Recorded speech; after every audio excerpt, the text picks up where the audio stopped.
Brothers technical institute आपको repairing और maintenance training provide करता है, जिसमें AC, fridge, washing machine, oven, geyser, chimney, water purifier, gas stove की ट्रेनिंग दी जाती है। भारत में केवल एक संस्थान जो आपको 100% प्रैक्टिकल के साथ बिजनेस और नौकरी के लिए लाइफ टाइम सपोर्ट देता है। अभी जैसे हमें इसका लीकेज भी टेस्ट करना है, तो पहले हम लीकेज अगर टेस्ट करते हैं, इसका हमने कंप्रेसर की पंपिंग तो चेक कर ली है। अभी पंपिंग चेक करने के बाद में पहले लीकेज हम टेस्ट कर लेते हैं। तो लीकेज हम टेस्ट कर रहे हैं तो कंप्रेसर के साथ में कंडेंसर लगा देते हैं, और कंडेंसर का जो डिस्चार्ज रहेगा वहाँ पे गेज लगा देंगे। तो इसके हिसाब से हमें पता चल जाएगा कंप्रेसर और कंडेंसर में जैसे जॉइंट लगा भी है या कंडेंसर भी हमारा लीकेज नहीं है, भी पता चल जाएगा। हमारा डिस्चार्ज जॉइन कर लेता हूँ इसमें, जिससे हम कंडेंसर चेक कर लेंगे कि हमारा कंडेंसर तो लीकेज नहीं है। तो डिस्चार्ज से मैं इसे कनेक्ट कर देता हूँ पहले कंप्रेसर के।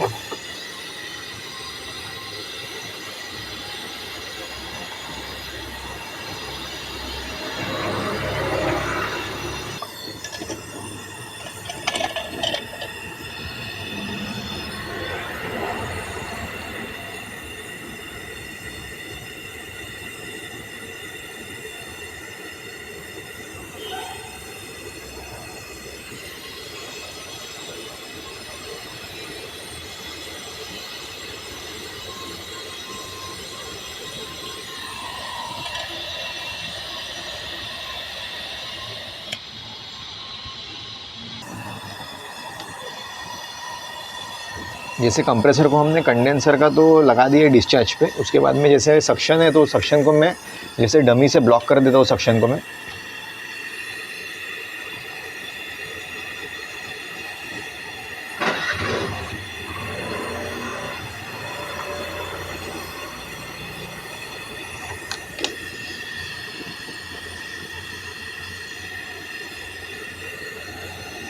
मैं डमी से ब्लॉक कर दे रहा हूँ इसमें।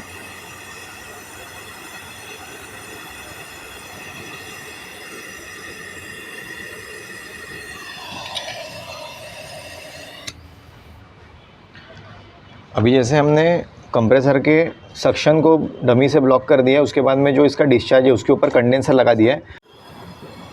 अभी जैसे हमने कंप्रेसर के सक्शन पे भी डमी लगा दी है और डिस्चार्ज पे हमने कंडेंसर जॉइन कर दिया है। अभी कंडेंसर का जो डिस्चार्ज है तो उसे हम जैसे हमारे एक जैसे ब्लॉक से इसे ब्लॉक कर देंगे हम, है ना, इस डमी से।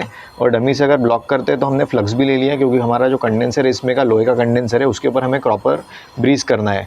तो अभी जैसे ब्रीजिंग करेंगे हम, तो जैसे हमें कंडेंसर को भी ब्लॉक कर देना है इसके।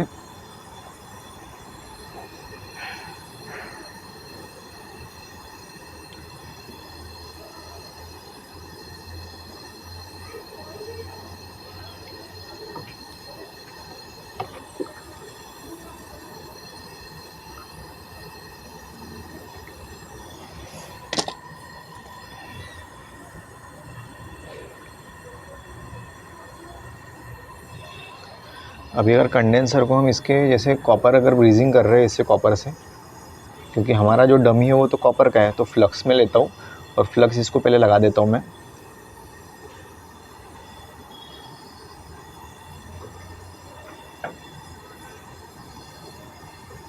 अगर फ्लक्स नहीं लगाएंगे तो जैसे कॉपर का है तो इसमें ब्रीजिंग प्रॉपर नहीं होगी। तो मैंने फ्लक्स लगाने के बाद में जैसे इसे ब्रीज कर देते हैं हम अभी।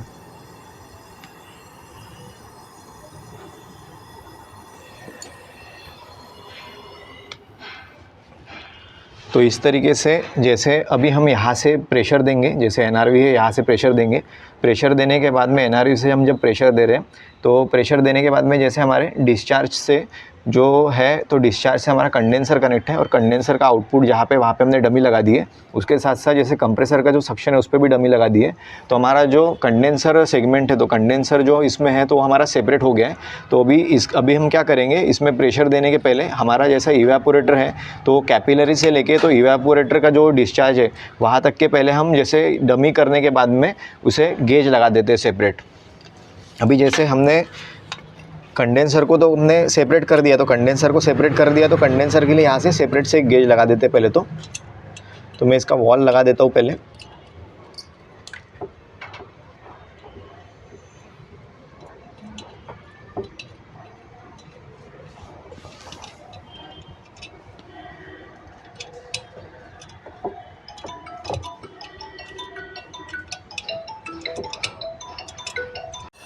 अभी जैसे हमने कंडेंसर को तो ब्लॉक कर दिया है, कंडेंसर को सेपरेट कर दिया है नाइट्रोजन लीकेज टेस्टिंग के लिए। अभी हम इसमें जैसा इवेपोरेटर है तो इवेपोरेटर में जैसे यहाँ से हमारा जैसा इवेपोरेटर में इन जा रहा है कैपिलरी से, और हमारा जो सक्शन के लिए बड़ा वाला पाइप जो आ रहा है ऊपर से जो आउट आ रहा है, तो सक्शन के पाइप को हम पहले ब्लॉक कर देंगे।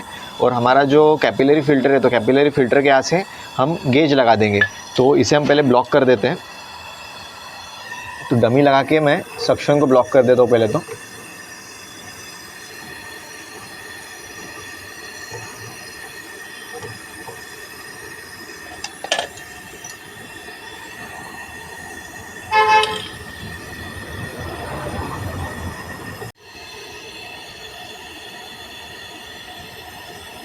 तो इसकी जैसे कैपिलरी, तो कैपिलरी पे मैं गेज लगा देता हूँ। तो गेज लगाते हैं यहाँ से कैपिलरी के यहाँ पे, जिससे हम पता कर लेंगे कि जैसा हमारा इवेपोरेटर में अगर हम प्रेशर देते हैं तो इवेपोरेटर का प्रेशर स्टैंड रहता है कि नहीं रहता है। तो इस तरीके से हमने जैसे इवेपोरेटर को सेपरेट कर लिया है और कंडेंसर यूनिट को सेपरेट कर लिया, तो उससे हम पता कर लेंगे कि जैसे इवेपोरेटर में लीकेज है या कंडेंसर में लीकेज है। तो दोनों इसमें हम नाइट्रोजन डाल के रखेंगे और देखेंगे कुछ मतलब घंटों तक कि इसका जैसा प्रेशर है वो ड्रॉप होता है क्या। अगर माइनर प्रेशर रहा तो ड्रॉप होने में समय लगता है, और अगर मेजर प्रेशर रहता है तो ड्रॉप होने में समय नहीं लगता है। और उसी के साथ साथ हम इसका जैसे साबुन पानी से भी इसका एक बार चेक कर लेंगे कि हम जैसे कहीं लीकेज तो हमें दिख तो नहीं रहा है विजुअल से, तो वो भी एक बार चेक कर लेते हैं हम।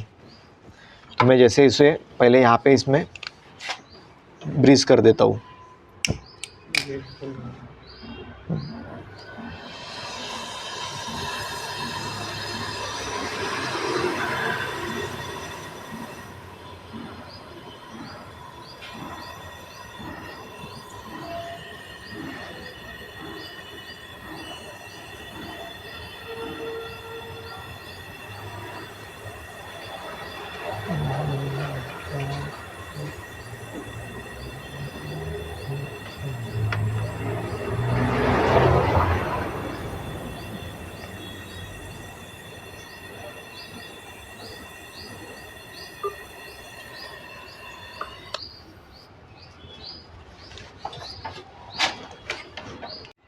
अभी जैसे हमने इसमें इवेपोरेटर सेक्शन अलग कर दिया है, कैपिलरी के यहाँ पे गेज लगा दिया है।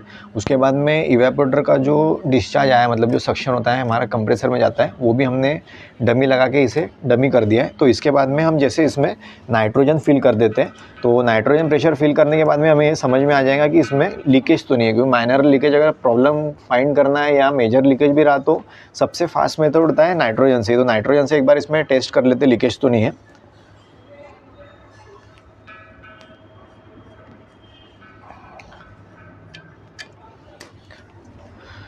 तो नाइट्रोजन से हमने इसमें प्रेशर भर दिया। जैसा नाइट्रोजन डालने के बाद हम इसमें ये देखेंगे कि हमारा प्रेशर ड्रॉप तो नहीं होता है। अभी जैसा प्रेशर ड्रॉप नहीं हो रहा है तो उसके पहले हम एक बार साबुन पानी से भी देख लेंगे कि जहाँ पे भी हमने ब्रीजिंग की है वहाँ से तो लीकेज नहीं है, क्योंकि एक प्राइमरी मेथड होता है साबुन पानी से चेक करने का। अभी ये साबुन पानी में लेता हूँ, तो क्योंकि कैसा है गेज का प्रेशर गिरने में तो समय लगेगा, उसके पहले मैं साबुन पानी से चेक कर लेता हूँ कि इसमें कहीं लीकेज तो नहीं है।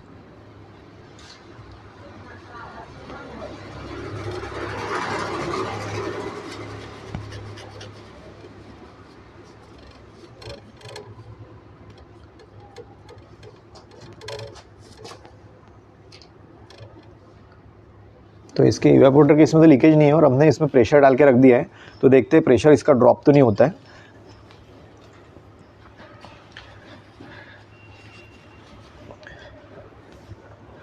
अगर मेजर लीकेज होता है तो प्रेशर इसका फास्ट ड्रॉप हो जाता है। अगर मेजर लीकेज अगर नहीं होता है तो प्रेशर ड्रॉप होने में समय लगता है, इसलिए हम इसमें नाइट्रोजन यूज़ करते हैं।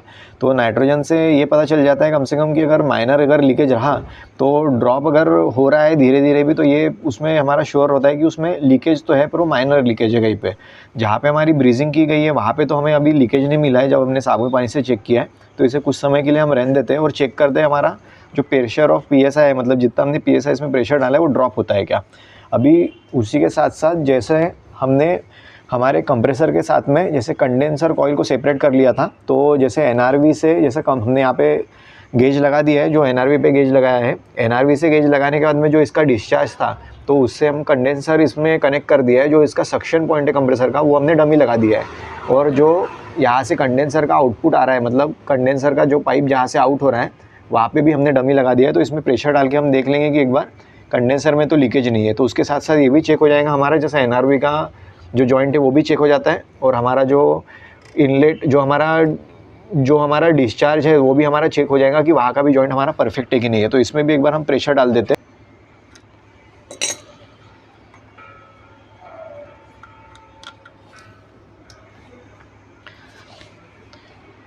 तो हमने जैसे कंडेंसर के यूनिट में भी प्रेशर डाल दिया, उसके बाद में हमने जैसे साबुन पानी से फोम के मदद से हमने इसका ये भी चेक कर लिया है कि जैसे जॉइंट्स थे इसके लीकेज भी टेस्ट कर लिया कि इसमें लीकेज तो नहीं हो रहा है, कहीं माइनर लीकेज तो नहीं दिख रहा है हमें बबल फॉर्मेशन में। तो हमने ये सारे चेक कर लिए इसके, तो इसमें भी कहीं हमें लीकेज नहीं मिला है। उसके बाद में जैसे हमने इसमें प्रेशर डाल के रखा है, तो कुछ समय के लिए हम इसमें देखेंगे कि प्रेशर ड्रॉप होता है क्या। अगर लीकेज रहा तो प्रेशर जल्दी ड्रॉप हो जाएगा, अगर माइनर लीकेज रहा तो उसके लिए समय लगता है, पर उससे नाइट्रोजन के इससे हमें पता चल जाता है कि माइनर लीकेज है या नहीं है। जैसा अगर इसमें लीकेज नहीं होता है, गेज का प्रेशर अगर ड्रॉप नहीं होता है, तो स्टेप बाय स्टेप हम इसे फ्लश कर लेंगे। तो कंप्रेसर के बाद में जैसे कंडेंसर तो हमारा कनेक्ट है, तो कंडेंसर को पहले फ्लश कर लेंगे। उसके बाद में जो फ़िल्टर है, तो फ़िल्टर लगाने के बाद में कैपिलरी जॉइन कर देंगे, और कैपिलरी से इवेपोरेटर है वो भी फ्लश कर लेंगे एक बार। दोनों गेज का हमने प्रेशर चेक कर लिया, तो प्रेशर हमारा ड्रॉप नहीं हुआ है, उसके बाद में कहीं से लीकेज भी नहीं है। तो सिस्टम में जैसे एक तो गैस नहीं निकली थी, तो हमें एक तो डाउट था कि इसमें लीकेज तो नहीं है, और दूसरा ऐसा है कि सिस्टम हमारा तो चोक था। तो हम इसमें ऐसा करते हैं कि हमारे इसमें लीकेज तो फाइंड हुआ नहीं है, तो पहले तो हम इसका नाइट्रोजन इसमें से निकाल लेते हैं, डिस्चार्ज कर लेते हैं। उसके बाद में स्टेप बाय स्टेप इसका जैसा हम देखते हैं कि इसमें कहीं पे चोकिंग है या कहीं ऑयल फॉर्मेशन तो नहीं आ गया अंदर में, क्योंकि ऐसा होता है ऑयल फॉर्मेशन आने की वजह से भी, या हमारा जैसा होता है कि इसमें जैसा मॉइस्चर आने की वजह से भी चोक हो जाता है। तो एक बार हम देख लेते हैं इसमें का, पहले तो नाइट्रोजन हम निकाल लेंगे।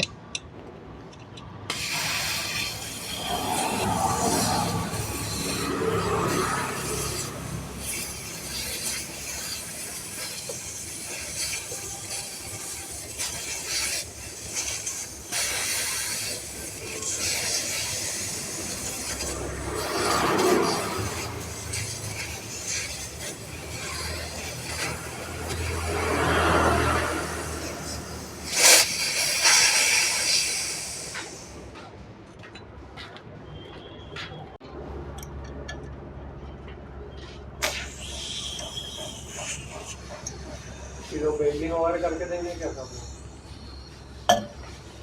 ब्रदर्स टेक्निकल इंस्टीट्यूट आपको रिपेयरिंग और मेंटेनेंस ट्रेनिंग प्रोवाइड करता है, जिसमें AC, fridge, washing machine, oven, geyser, chimney, water purifier, gas stove की ट्रेनिंग दी जाती है। भारत में केवल एक संस्थान जो आपको 100% प्रैक्टिकल के साथ बिजनेस और नौकरी के लिए लाइफ टाइम सपोर्ट देता है।